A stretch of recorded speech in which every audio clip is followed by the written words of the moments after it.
should have that. Ashley should give us new ones too. Hey, good afternoon.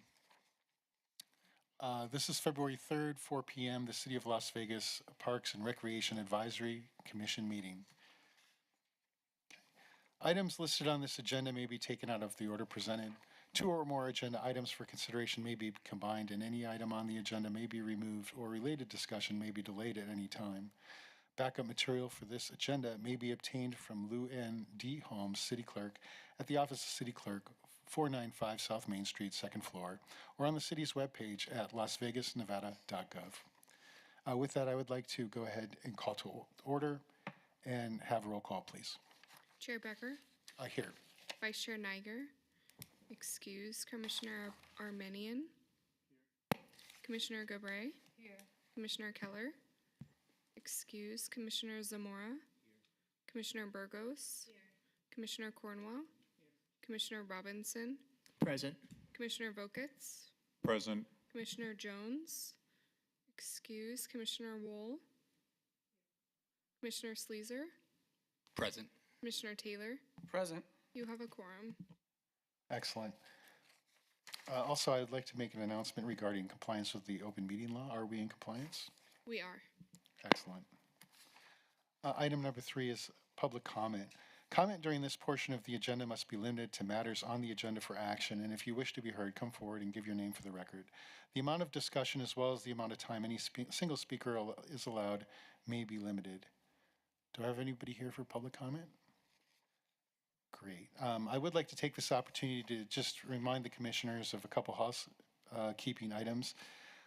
Remember to state your name for the record when you speak, and the ward or the mayor, whichever you represent. I usually scan for lights, so if you have a question that you have, you go ahead and put on your light, and I'll use that as a prompt to call on you when possible. And then just as a reminder, questions may be limited sometimes when we have open discussion, but keep in mind if we don't get to you, you'll always have that opportunity to contact staff afterwards. Great. And that will conclude public comment. Now for possible action I would like to call to approve the final minute meetings by reference to the regular meeting of January 6th, 2026. Mr. Chair, I move to approve the minutes. Great. I have a motion. Second. Great. And again, gentlemen, if you could always state your name and then the ward you represent prior to speaking, that way we can get that in the minute meeting. And people that are listening on the phone can hear that. Great. Are we good, City Clerk? You got it. Okay. Moving on, we're going to, I'm sorry. So with that, let's go ahead and have a vote. All those in favor? Aye. Aye. Aye. Opposed? Okay, that's unanimous.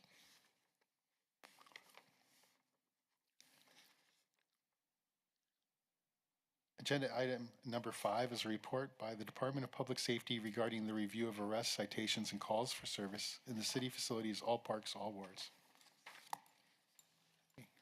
Good to see you. See you too, sir. Lieutenant Jonathan Burdett. Did everybody get a copy by chance? Okay. Couple notes. Year-to-date arrests and citations in city parks and rec centers increased by 35.7% compared to the same time frame.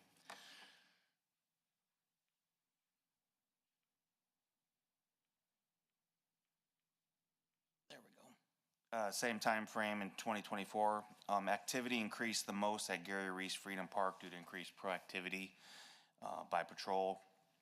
The top 5 Parks and Rec Center locations are Justice Leavitt Park, Lorenzi, Gary Reese Freedom Park, Ethel Pearson Park, and Rafael Rivera Park.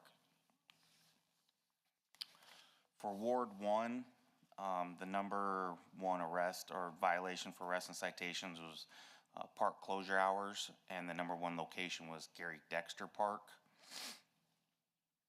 Arrests and citations year-to-date increased 44.5% due to increase in park violation and lodging calls. For Ward 2, it was Angel Park, and the number 1 again was remaining in park after hours. For Ward 3, Justice Levitt Park was the #1 park for activity. Again, remaining in the park after hours was the #1 charge. Year to date for that one went up 52.5% due to increase in park violations. For Ward 4, again, remain in park after hours, and that one for the top location was Mountain Ridge Park. That one increased 79.5, which can largely be attributed to increase in proactivity for that sector or that ward. For Ward 5, it continues to be Lorenzi and remain in park after hours. Arrests and citations increased 4.6% due to park violation calls. And then last, Ward 6 was Centennial Hills Park. Arrests and citations year to date increased 166.7% due to increased presence at the parks. And then for January, we had a couple COP events. Police Memorial Park had the lead event, the Law Enforcement Appreciation Day event. We continue to hold our physical fitness preparation courses for applicants testing with the department to get them ready for the physical fitness test. That'll also continue into February every Saturday at Bill Breyer Park. And then Freedom Park had the NAFB National Night Out on January 30th. So does anybody have any questions about the Commissioners, report? questions? Go ahead, Commissioner. Commissioner Gabriel, Ward 5. Hello. Good afternoon, sir. I do have a question. What's unlawful presence in the children park? So for a few parks in Ward 5, their parks are designated as children's only parks. So it's illegal for adults to be in the park and they're not supervising a child 12 years or younger. So it makes it a crime, and that's what that charge means. So if they're basically loitering in the park and they're not supervising a child, it's an arrestable offense. So the parents should be responsible for that, isn't it? It's for adults that don't have children, that aren't watching children. So the parents would be there with their children. So if a parent is there with their child, they wouldn't be subject to citation or arrest. It's for people who don't have children that are just hanging out in the park and using it for probably other than its intended purpose. Thank you. You're welcome. Great. Commissioner Sleazer? Thank you, Mr. Chair. Jesse Sleazer, Ward 4. Question, I think, potentially for you, Mr. Burdette, but potentially for staff from the Parks Department as well.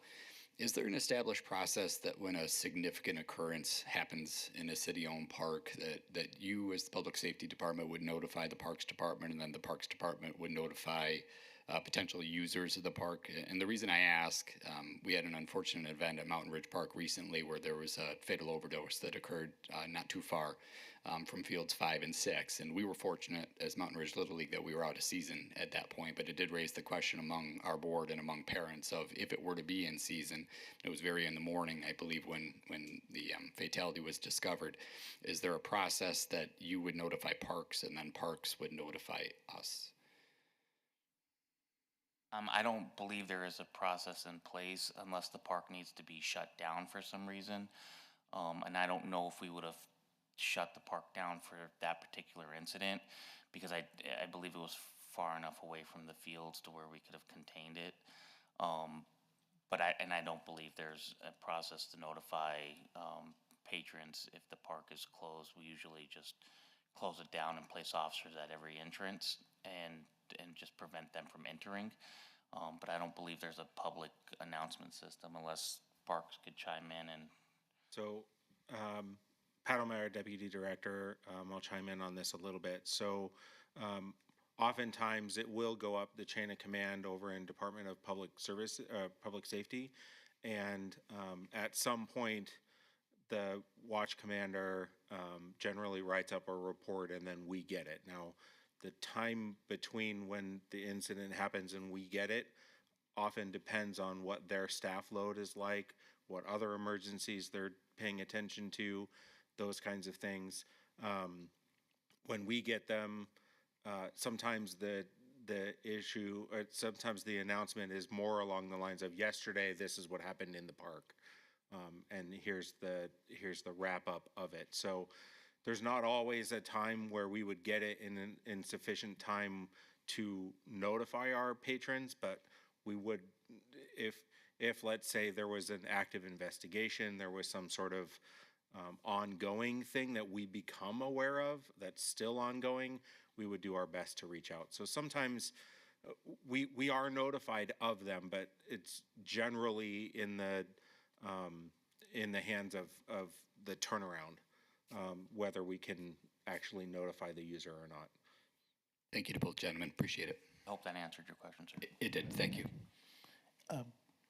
Commissioner Vokus? Commissioner Voket's Ward 1. I'd like to start by asking you to express a hearty thank you to what all your staff do. I know that it's a challenge being out there because I walk the parks myself. But it's kind of interesting to see the trending stat higher for people staying in parks after hours. I'd like to think it's because our parks are really welcoming and people want to remain in them. But is there a reason for that? I mean, is there something that we're missing, or are we just increasing enforcement, or why a higher amount of people? Do people know to go home, I guess is another way of asking the question. Well, to answer that question, yeah, there are signs posted all over the park stating the park's clearly posted hours of 11 p.m. is when the majority of city of Las Vegas parks close. I don't know if there's an increase in that particular charge, or if I don't know if I don't have the statistics if there's an increase on that particular charge. The increases or the percentages is just overall enforcement, not necessarily related to one singular charge. But with that one, typically that's not enforced until significant time after 11 p.m. We understand people, aren't always staring at their watches and things like that. That's more people that are intending to use the park for other than its intended purpose, right? They're trying to establish some sort of residency or stay there overnight through the overnight hours, or it's typically in the middle of the night where they're in the park when they're definitely not supposed to be, and there's signs clearly posted. But I don't know if the numbers, the percentages are not necessarily related to a single charge. So I hope that answers your question. So I don't know if there's an increase in that particular charge, but that particular charge is one that we commonly enforce. So that's why you have such a high number for that one. And just a follow-up question, don't we turn the lights out at a certain time in parks? The lights are on a timer and they will shut off. It's typically I believe at 11, so that way everybody knows the park's closed. Pat O'Meara, Deputy Director. So there's a difference between amenity lighting and site lighting. So amenity lighting would be the soccer fields, the pickleball courts, things like that. Those are on timers and they will shut off shortly after 11, if not at 11 o'clock. Amenity lighting is generally considered safety lighting, and so ground level lighting on bollards, walkways, those kinds of things. Many of the newer ones will dim, but be on a motion, so it will be on a dim setting so that Department of Public Safety, our marshals can actually see in that area, but when you're walking through, a sensor will catch you and then it'll go back to 100% so that you have proper safety lighting within the park. Some of our sites are a little older than that and it will just be on, but site lighting is generally on for safety. Okay. All right, well, thank you very much. Thank you, sir.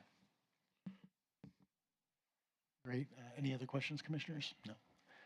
Lieutenant, thank you so much for coming you. in today. It was an excellent report, and I hope to see appreciate you it. again next month. See you next month.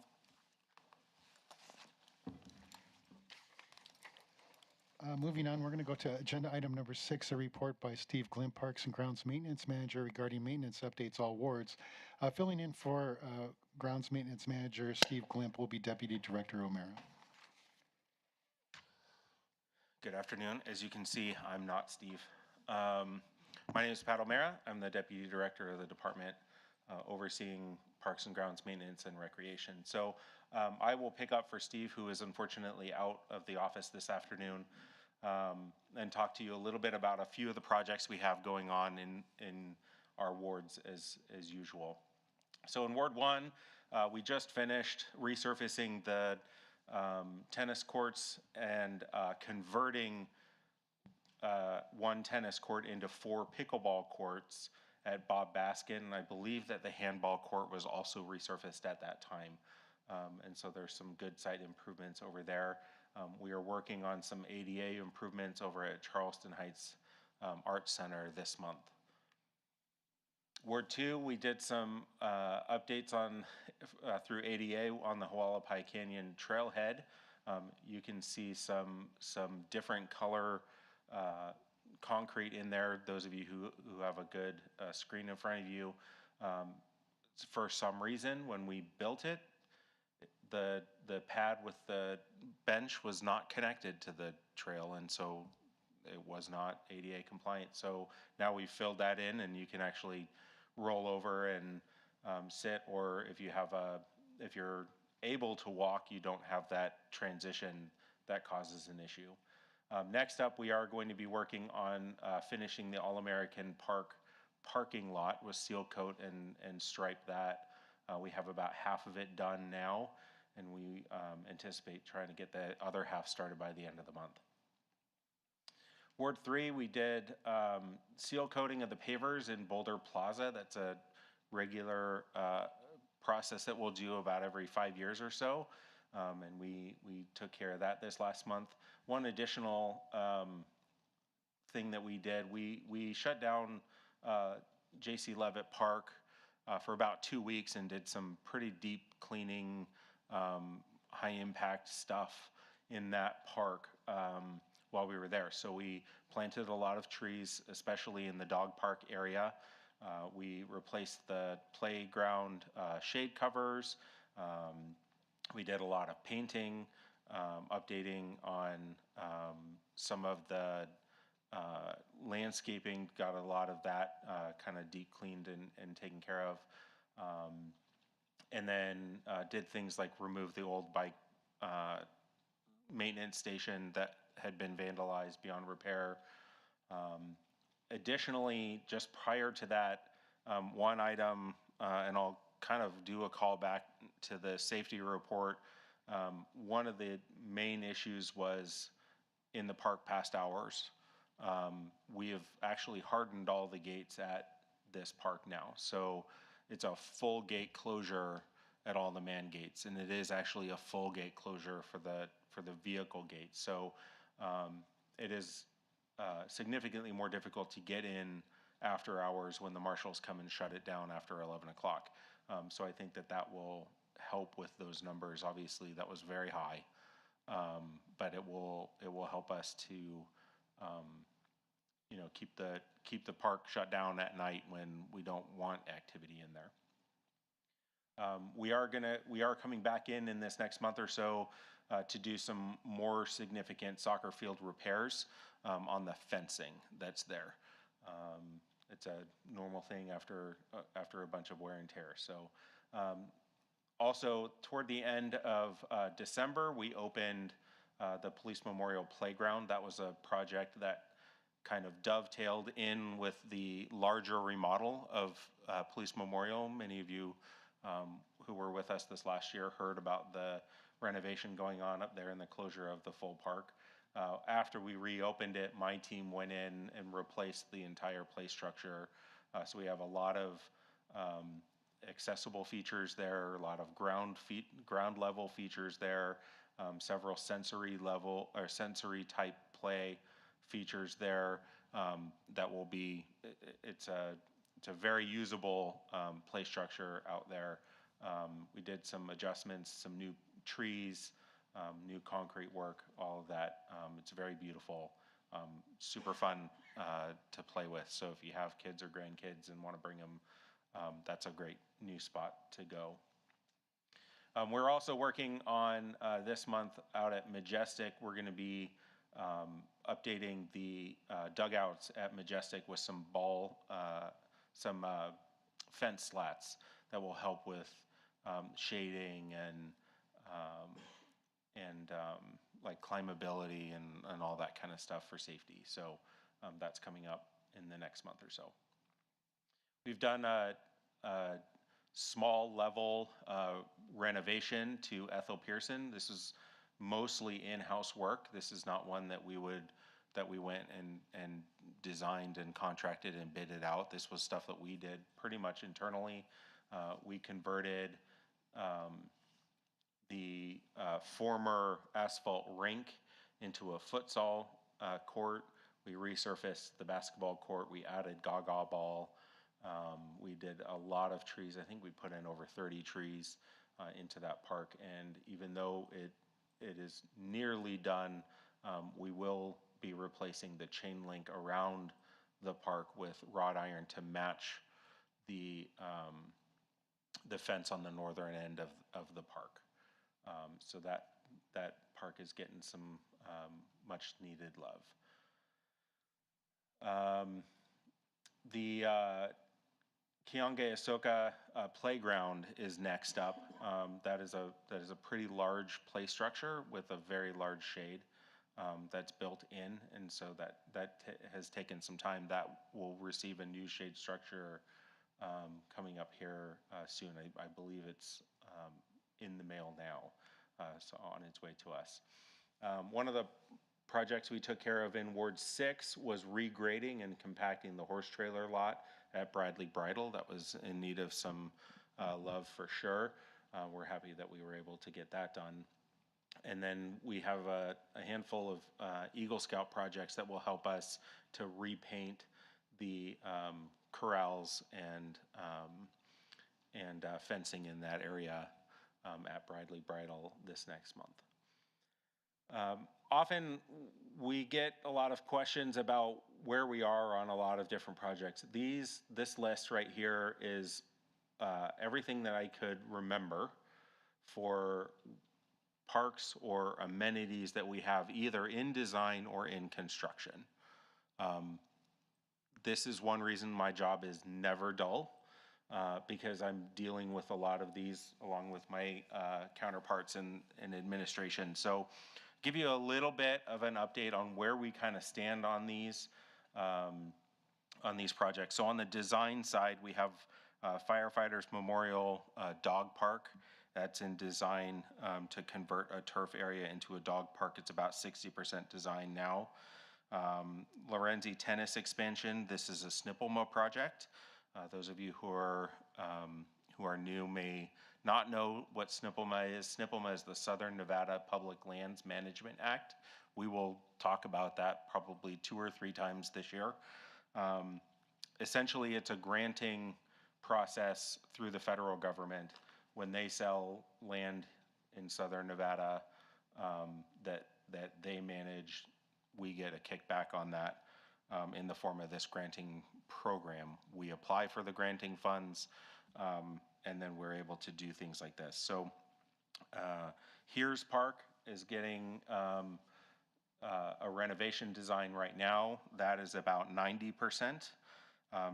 Doolittle Park, we have, it's actually the Doolittle Complex master plan. So we're in the process of updating a few features, but we do have a newer master plan for the entire project, the entire site. So that includes the community center, senior center, art center, park, all of it.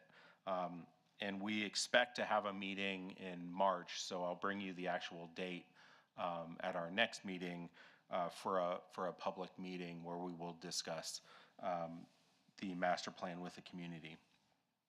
We're also designing Freedom Park's restroom on the west side. will be replaced. And I believe that the amenities we're adding are volleyball courts. That is in design. That's just past design. We should be going to bid in the next 3 to 4 months for that renovation. Wildwood Park we're looking at renovation of Wildwood Park. We're about 50% design. That will go for initial approvals to Planning Commission, I think in February at their meeting then. Bradley Bridle Park, we are working on site plans for future development out at that location. Once we get to a certain point, then we'll have a community communications go out for that park. Teton Trails, we are looking at building out that last parcel on that park, and that we're about 30% on that design right now. So on the construction front, we broke ground within this last month. Notice to proceed came out for Rancho Ogie Dog Park in the middle of January. That's about 9 months on an ideal schedule.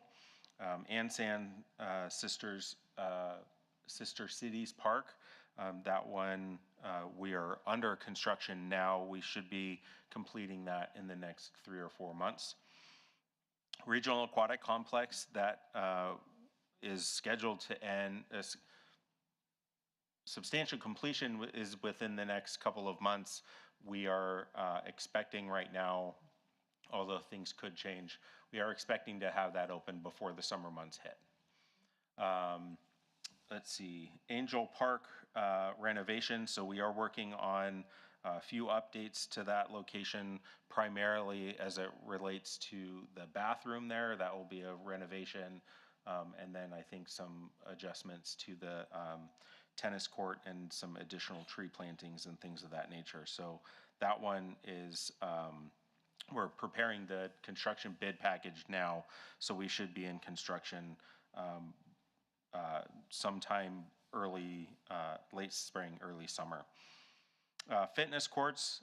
So we're working on a master plan for fitness courts out in our parks. And what this means is the fitness amenities. There's one group in particular we're working with, and then that way we have a kind of a uniform design across the city.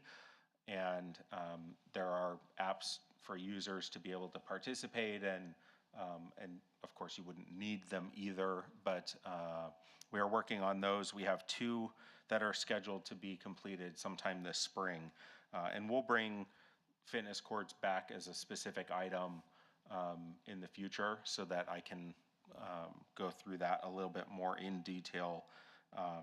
But we are looking at East Las Vegas Family Park and KZ getting these fitness, the fitness equipment features coming up soon. East Las Vegas Family Park Dog Park is under construction now and expected to finish late summer, early fall. Nevada State Veterans Memorial broke ground on January 14th, and we're expecting that to be done in the 3rd quarter of this year. So we're hoping no later than October time so that we can actually utilize it on Veterans Day. Regional Pickleball Complex broke ground early January, and it is about 12 to 14 months construction time under ideal circumstances, so sometime 1st or 2nd quarter next year. Igor Soldo Park, this one is a developer park, so the developer of the community around there will actually build the park and then turn it over to the city. We have been working with them on some of the design, some of the staff in the past, and they should be breaking ground any time. Permits have been pulled, and we expect them to get underway soon.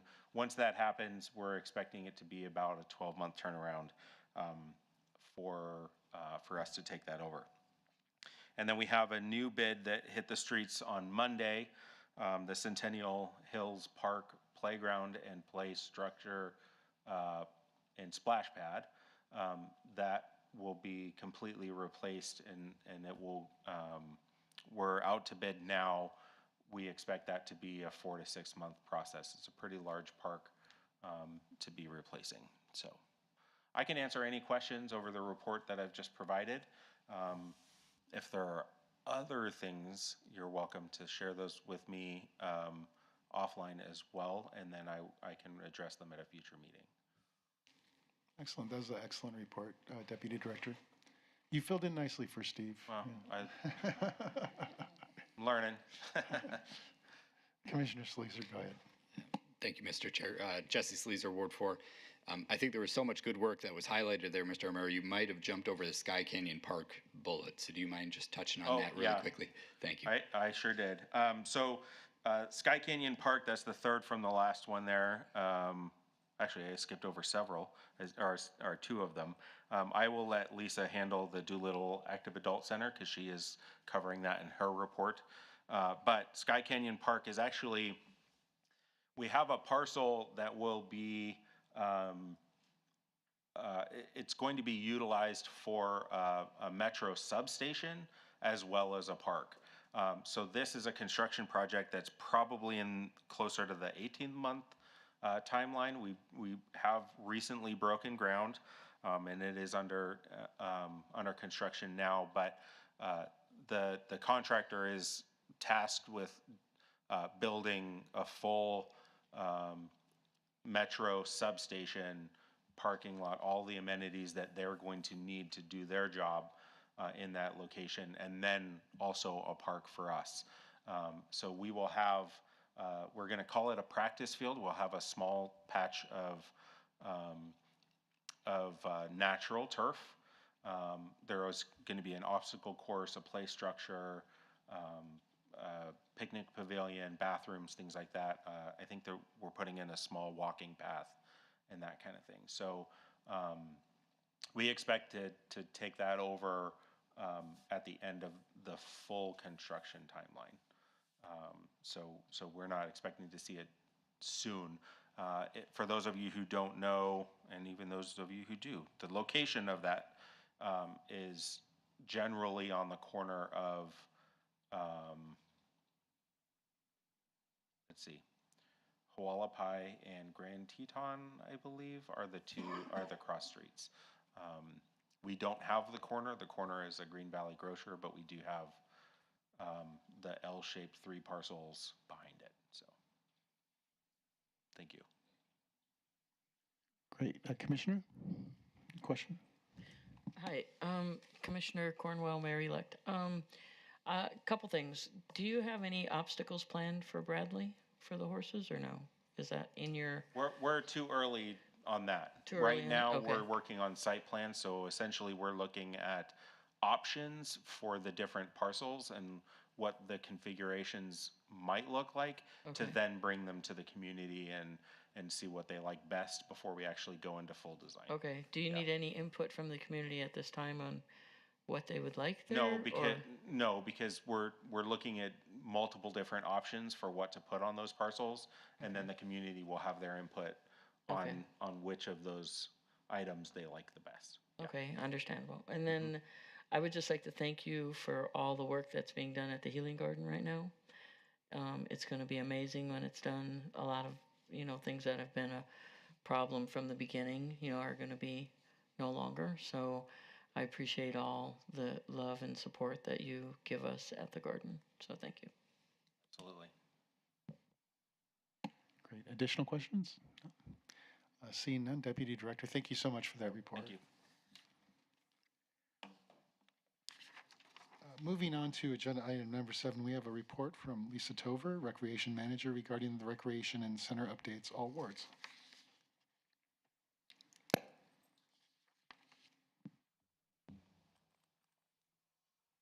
Hello, Lisa Tovar, Recreation Manager. I have a few updates to share today. The first is we kicked off Peace Week in January, and we have all kinds of Black History Month events occurring throughout February. We have a committee at the city that's actually run by our cultural division, so you'll hear from their deputy director in a little bit, but we have a lot of recreation employees that participate on the committee, and then we host a lot of the events at our center. So there's a lot of great events coming up for that. And then we also have at Pavilion Pool, they're doing a water polo game before the Super Bowl, so that should be super fun. We know they like to do their creative events, so I wanted to share that one with you. Corporate Challenge registration closes this Friday. Right now we have 52 teams registered. Last year we had 55 participate, so we should be on track. When I looked this morning, we were at 49, so we already picked up 3 this afternoon. So I'm sure we're gonna get another 3 and meet where we were last year. And then the games will run from March 1st all the way through May 16th. And then lastly, I did want to share with you a little more about Doolittle Active Adult Center and the renovations that are occurring there. So currently this is their front door. So the picture on the left is what it looks like when you're walking up to the center. You can barely see the door. It's kind of hidden around the back, and that's where the seniors enter, which causes a few problems. We can't really see anything in the parking lot. A lot of them rely on different forms of transportation to get to the center. So in the summer, they wait outside for their ride or the bus, and it's very hot. We don't like them doing that. So the staff there have really been advocating on behalf of the seniors for a new design. And so it starts this month. This is what the new entrance rendering will look like. So you can see it's really wide open, welcoming, space to sit outside, but also a lot more visibility so they can sit inside and see their transportation when it arrives. So like I said, construction started. It will be done in May. So the front of the normal entrance won't be available to the seniors. We've identified an alternate entrance for them. Talking with the participants there, they prefer to stay at Doolittle Active Adult versus moving some of their programming next door. So we're keeping everything running during this time for them, so they'll have all their regular classes, events, activities.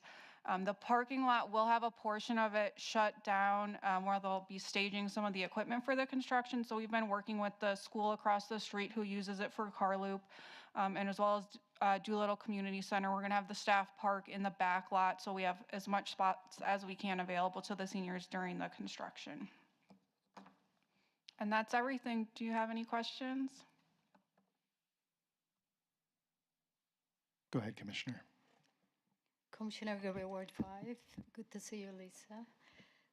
About community, Doolittle, the entrance looks really great. I see a lot of problems in the past, and the adult, they will be very happy anyway.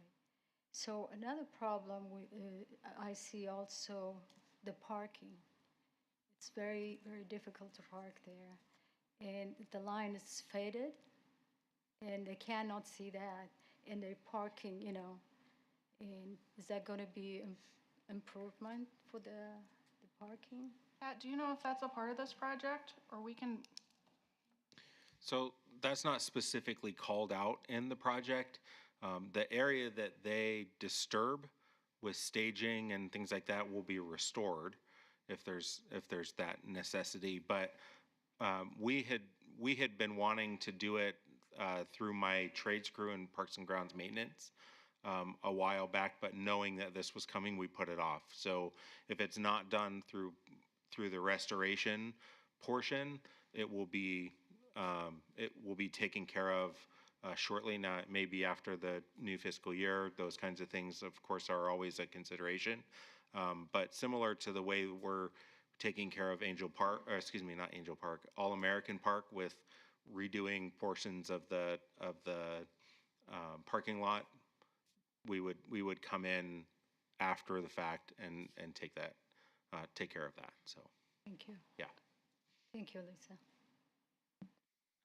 Any other questions?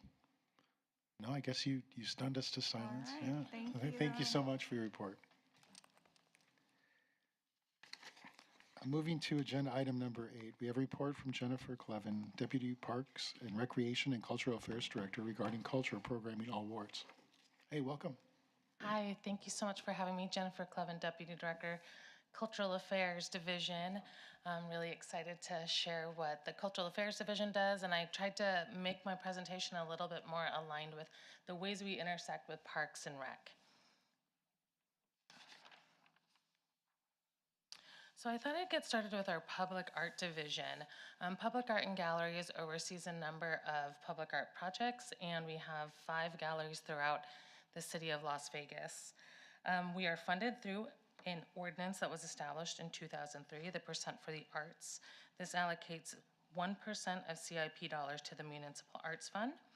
And then we use those funds to purchase permanent public art, and we use it also for maintenance and conservation efforts. When we purchase artwork, we know that we need to maintain it. So as we have more artwork that we purchase, we need to grow our conservation and maintenance funds. So we're very concerned with that, and we also pay very close attention to those funds. This past year, for fiscal year 26, our transfer was a little over $395,000, and again, that goes just to permanent public artwork. These projects are really long. As you know, with Pat's presentation with parks, they take a very long time. These are also considered capital improvement projects, so they also take many years. But they also help to enforce and establish identity for certain communities, and we know that those communities change, and so we like to use art as a way to foster that. How are these projects selected? I'm sure you're going to ask that question next. We also have an arts commission, just like you guys are commissioners for Parks and Rec. Our arts commissioners oversee the Percent for the Arts projects, and so we meet with every one of them. They all, just like you, represent different wards, and there are also mayoral appointments. We meet on every fourth Thursday of the month at 4 p.m. in this room, and we ask those ward representatives to work with their council people to suggest options for different public art locations, different sites. Our staff then work with the commissioners, our Parks and Rec team, because they really are the ones that are at the front line, and so they understand how the people interact with our spaces and our facilities, and really what can enhance those. Our public art staff will scout the location to ensure the projects are feasible. Then the staff will present those to the Arts Commission for approval over the summer. And then we do that over the summer because that's when we know how much money we'll have. So we don't want to suggest any projects that will go beyond our reach for that year. After the Arts Commission has approved it, then that plan goes to City Council for final approval. This year that happened November 5th, so we're sort of in the beginning phases of starting some of our new projects. I wanted to share some of our recently completed projects that happen at parks or community centers. This one is at the Doc Romeo Skate Park. This one was done by Nico Rusin and Paints with Care. This was a really fabulous project. You can see the budget on it was a little over $74,000. It was completed in 2024. This is kind of a standout project for us. Nico Rusin is a local artist, and he actually came to the Arts Commission with the idea to do this. And so he pitched the Arts Commission the idea to paint the bowl, and now we know that roller skaters and rollerbladers and skateboarders, there's a really specific surface to these. So we needed to test the paint, make sure that it was adhering properly and wasn't going to be scraped off.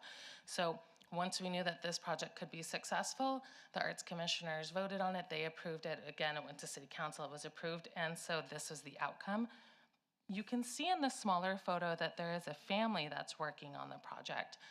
Part of our work with the Arts Commission and our projects is to make sure that there's community engagement in these, not just after the artwork is done, but in the process of doing the art, so that they feel connected and they feel a lot of ownership in it.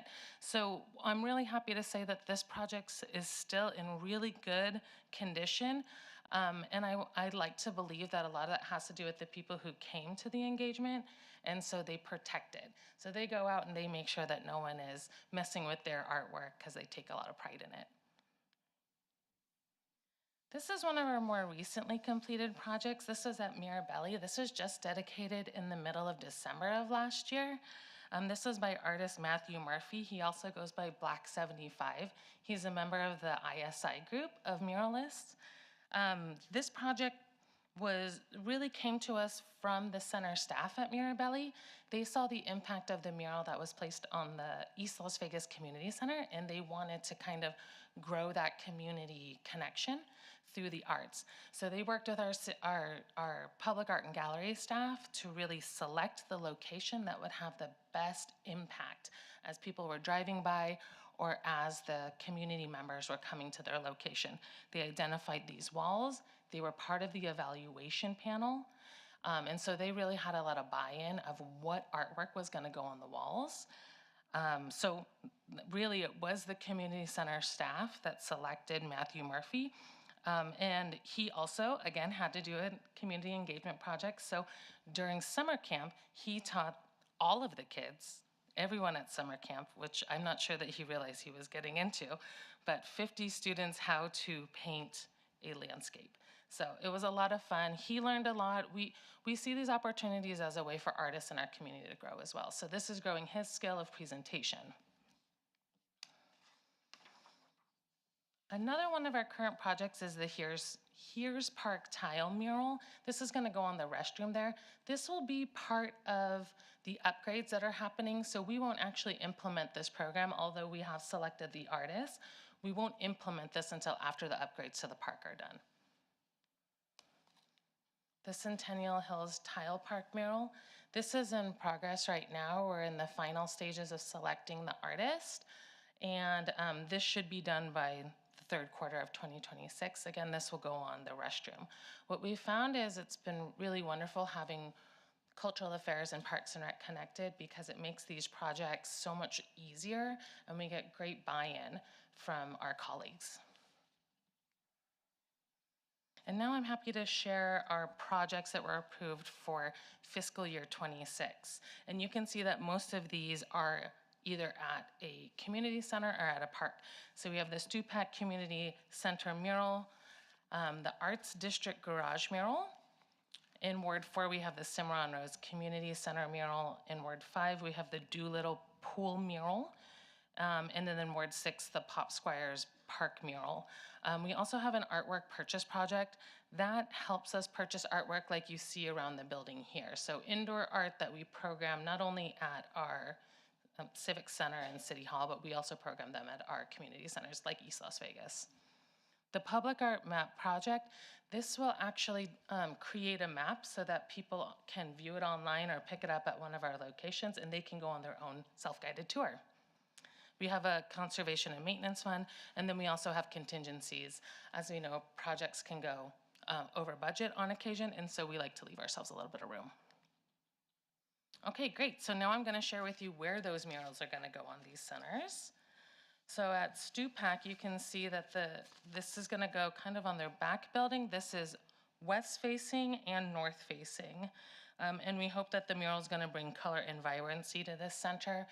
The budget for this is $70,000. It will go the whole span of the wall, so it will make a great community impact. We have not begun the selection panel on this. The Ward for Cimarron Rose Community Center, this is gonna go right in the center of the two larger buildings, kind of like piecing it together through a mural. This is a $15,500 project.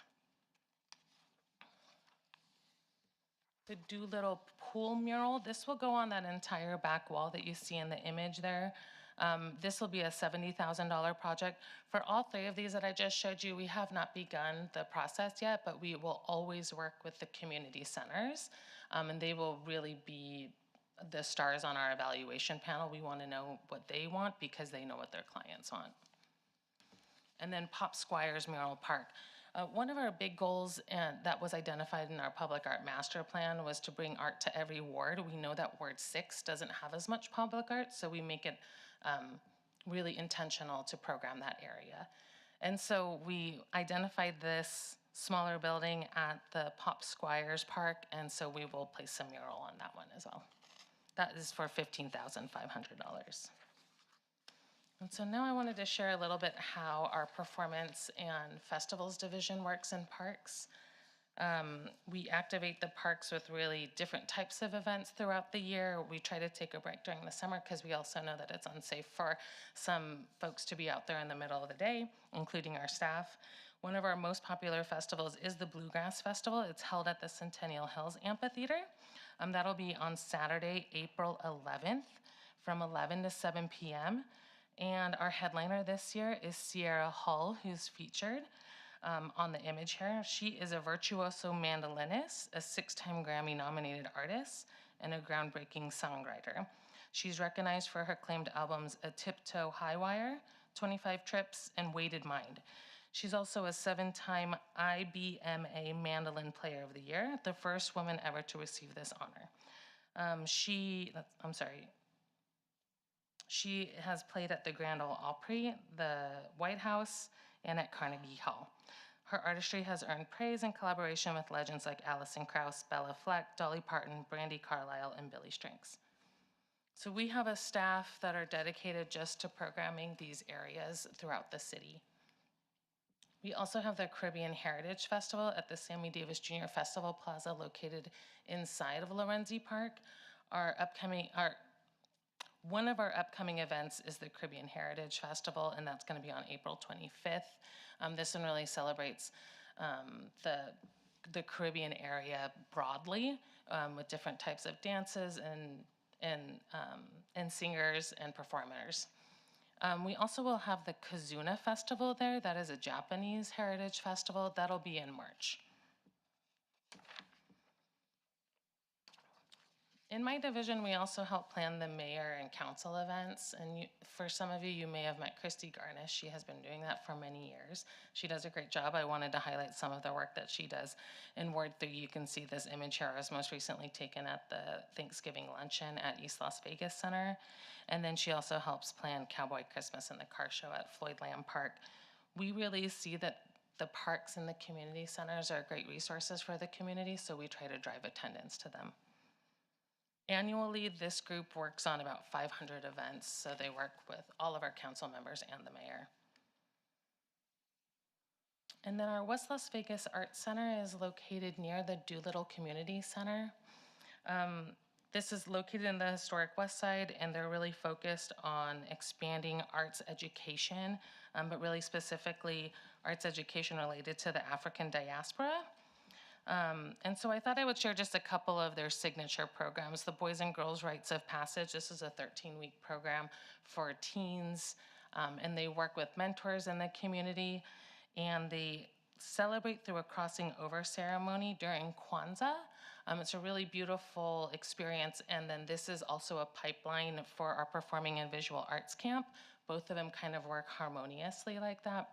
Typically, students that go to the Performing and Visual Arts Camp will also do the Boys and Girls Rites of Passage. The Performing and Visual Arts Camp is an 8-week program over the summer, so it's all summer long, and the students are really learning all about visual and performing arts. They also receive information and some education on theater management and lighting, sound design. They are now learning how to do filmmaking and different graphic design work. So all of that is presented at the end of camp in a 2-day performance to the community at the West Las Vegas Theater. And I just wanted to note that the West Las Vegas Library that was once next door to the Doolittle Community Center has now moved around the corner to Lake Mead. The city of Las Vegas will take over that parcel, that old library building, and we will transform that into the new Las Vegas Arts, or West Las Vegas Arts Center. We are continuing to program the theater, although the library is not there and the Arts Center is just next door. And then the Charleston Heights Arts Center is home to the Rainbow Company Youth Theater. This has been a program that has gone on for the last 50 years, and it's really an ensemble youth program where you learn how to do acting, playwriting, directing, stage management. You do a lot of tech work. So this happens for about 9 months throughout the year. You audition for it. Then over the summer, there's some camps. We do 4 productions a year with the students as well. The Charleston Heights Arts Center has a beautiful ballroom. So we work with USA Ballroom monthly on a dance for their members. And then we also partner with the Vegas City Opera. They do performances in our proscenium theater that we have there. We're working with the different partners throughout the city all the time at Charleston Heights and at West Las Vegas. We have the resources, we like to share it. I think that concludes my presentation. I hope it wasn't too long. It's really just a snippet of everything that we do, but I thought it would be nice to share with you guys how we really intersect with Parks and Rec and how wonderful the experience has been. So I welcome any questions. Commissioners, do we have some questions? Yeah, go ahead, Commissioner. Commissioner Cornwell, Mayor-elect. A couple questions. Have you guys ever reached out to, like, the juvenile court system to get some of those kids involved in a positive art project rather than taking? Yeah, not directly. We usually work with partners who are working with them. So for example, Las Vegas Museum of Art recently had an exhibition downstairs. They worked with the Regional Justice Center to bring students over. They had about 40 students in December that came and visited the exhibition. Okay, great. So there is something. Yeah. And then does it have to be a known artist that submits artwork for your projects that you have on the board? For the public art projects, we have two different pre-qualified lists. We have a pre-qualified muralist list and a pre-qualified sculpture list. We offer those to our evaluation panel. The panelists can decide if they would like to seek proposals from anyone on those lists. If they don't see anyone they like, then we open it for an open call. At that point, it's put out into our website onto NGEM, and then anyone can apply for that. It's usually open for 4 weeks. So what I always recommend, if you know people who are young artists or just starting, join our mailing list. The Public Art and Galleries mailing list, we put everything on there. We also have a page on the Arts and Culture City of Las Vegas page that's just for artist opportunities. So that's what we have open right now. So for example, right now we have an open call for exhibitions. So if a visual artist has an exhibition that they want to put together, it doesn't matter if they're, if they're an emerging or an established artist, they should apply and then seek guidance. Okay, so like if a school art program wanted to apply with a specific thing that they do, project they do, they could apply for it at that time. Yep, and you're always welcome to share my contact with them, and I could also work with them to figure out what it is they want to do and maybe how many artists are involved. Okay, can I get that after the meeting? Yes, absolutely. Okay. All right, perfect. And then,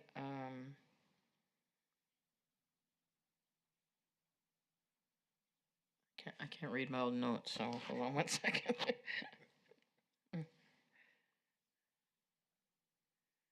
Okay, I guess I'm done because I can't read my scribble. So thank you very much for your time. Great. Commissioner Armenian. In the Armenian mayoral appointee, do the artists have to be local Las Vegas artists, or it's open for out-of-town artists as well? It's open. We prefer to always work with local artists, but we also understand that some of our public art requires artists who have a little bit more experience in large-scale public art. So in those cases, we have to go with the most qualified artists. But I would say probably 90% of our projects go to local artists. Great. Other commissioners? No? Yes. Commissioner Voket's Ward 1. I just have if a group wanted to bring a work of art to a park, where would they start? Would they start with your division? Would they start on the park side? Or what would be the process there? Let's say they even have funding, they want to bring a unique thing to a park in the city. I would recommend that they reach out to the Arts Commissioner for that ward. That Arts Commissioner can then request that they have an item on the Arts Commission agenda so that artists can talk about the project that they'd like to see come to fruition. At that point, they'll be connected with staff, and then the Public Art and Gallery staff will work with park staff to identify if it's feasible. There are certainly times that we get donations of artwork and it's not feasible for us to accept everything because for many reasons, we don't have the space, we don't have the budget to maintain it, and we don't have an identifiable site to site that project. So we would never want to take something and put it into storage for 100 years because we know we're not going to be able to show it. So I would point them to your counterpart at the Arts Commission. They'll get them on the agenda. They can present their idea and project to all of the commissioners. And then if we request additional information, they can put a proposal together with the staff. You're welcome. Commissioner Cornwell, are you good? Okay. Uh, Director Clevin, I just want to thank you for the excellent report. It was really fortuitous. Okay. I actually just recently met with our new Ward 2 Arts Commissioner, and we talked about some of the art projects he has in mind for the parks and how they might kind of pay homage to the activities that are already inside the parks if we can get that budget together. So this was like a perfect timing. Great. I mean, I think what we'd like to do is, really share your guys' your contact information so you can have those kinds of conversations, and then you'll also know what's going on in the parks in your ward. Yeah, and it was perfect. It was actually Councilwoman Kelly actually brought us Yes. together. So she's, was very good, instrumental in doing that. We met, and I was like, wow, he really listened to some of the ideas that I had to begin with. So we're really on the same page. Great. So that's great. I love to hear it. Yeah. Commissioners, one more question. Commissioner Gabriel, Ward 5. Thank you, Jennifer. It's a great presentation. And it's so great. The art program you have is wonderful. And I do have one question about the events. Sammy Davis Plaza, it's a very small plaza. How do you pick the vendors? It's very crowded all the time. And I just want to know how you pick the vendors. How many spaces you allowed them? That's a good question. I think we typically have 10 spots for vendors there, and we have an open form stack, which is like a web form that people can apply online. So for the events that we produce there, we will open that up in advance, and typically a news release will go out notifying people that that's open. For co-produced projects like the Kazuna Festival, they typically handle their vendors. So they will post on their website when their vendor application is available, and then we encourage people to go to their site since they handle their vendor registrations. So you say limited is 10 vendors only? At Sammy Davis Jr., yes. But I see more than that. I think it really just depends on the size of either their tent or their table. So I think there's oftentimes that we can reduce the size of a table, and then groups will split the cost. Thank you. You're welcome. Great, thanks everyone. I think that was an excellent report. Thank you so much. Just so everybody's aware, we are right against that wall we like to finish at. So with that in mind, please keep any contributions in this next agenda item brief as possible, if you have them. So this is agenda item number 9, report by commission members regarding park issues and events within their respective council wards and programming, all wards. I was going to say, you guys really listened to me and kept it brief. Well, I've been quiet, so I have to say Go ahead, that the Commissioner. Commissioner Burgos, Ward 6, and actually it's not for Ward 6, but the city at large. The A Games are coming back to Las Vegas April 11th, which the A Games are similar to the well-known X Games, but for individuals on the autism spectrum. Events have been modified to ensure inclusive participation. So registered individuals will have the opportunity to participate in 2 events: Rockwell, obstacle course, skateboard events, and biking events and roller skating events. There'll also be DJ, a ceremony, entertainment, and food. And you can register. Registration is free for all participants. You can go to the agameslasvegas.com for more information, but I think it's a great opportunity to make a more inclusive participation for all of our local artists and athletes. That's it. Excellent. Yes, Commissioner Sleazer, go ahead. Mr. Chairman, Jesse Sleazer, Ward 4. Be remiss if I didn't take the opportunity to mention that Saturday, March 7th, will be opening day for Mountain Ridge Little League. 800 players this year, more than 70 teams at this point, probably our largest spring season that we've ever had in our history. In the interest of time, I'll bring a more detailed agenda. The next meeting will be just before that opening day, but the parade itself will start at 9:30 that morning. The opening ceremony will be at 10. In fairness to the other Little Leagues in the area as well, I know that there are several others who have also scheduled their opening days for Saturday the 7th, but you are more than welcome to come up to Mountain Ridge Park and join us, for opening day. Thank you. I'd also love to know your son's schedule. I'll come out and watch a game or two. I would appreciate that. Okay. Anyone else? Great. Then we're going to move to agenda item number 10, which is citizens' participation. Public comment during this portion of the agenda must be limited to matters within the jurisdiction of the commission. No subject may be acted upon by the commission unless that subject is on the agenda and is scheduled for action. If you wish to be heard, please come forward, give your name for the record. The amount of discussion of any single subject, as well as the amount of time that any single speaker is allowed, may be limited. Do I have anybody here for public comment? Seeing no one, I would like to call for adjournment. Thank you.